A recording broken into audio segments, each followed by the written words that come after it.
तर अजितदादा म्हणजे शब्दाला जागणारा नेता। एका दिवसात सरकार पडल्यानंतर दादांची घालमेल झाली। वरिष्ठांनी शब्द बदलला पण दादांनी शब्द पाळला।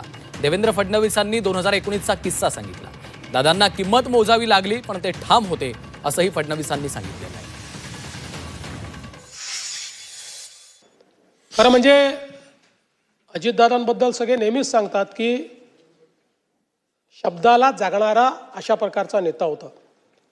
त्याचा अनुभव 2019 साली आम्ही घेतला। 2019ला ज्यावेळी आमचं ठरलं की सरकार तयार करायचं, त्यानंतर काही कारणाने तो निर्णय त्यावेळी त्यांच्याकडे वरिष्ठांनी बदलवला। पण दादांनी त्यावेळेस भूमिका घेतली की नाही, मी शब्द दिलेला आहे, मी शब्द मोडणार नाही। आणि आम्ही सरकार तयार केलं, शपथविधी घेतला।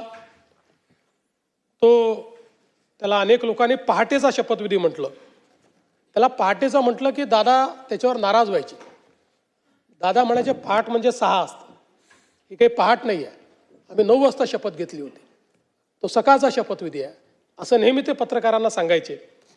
आणि मला आजही आठवतं की त्यावेळी अतिशय दृढतेनं त्यांनी, खरं म्हणजे त्यांना निश्चितपणे काही ना काही प्रमाणात त्याची किंमत मोजावी लागली, पण तरी देखील त्यांनी सांगितलं की एकदा निर्णय झाला होता, मग या निर्णयाला मी बांधील असेल।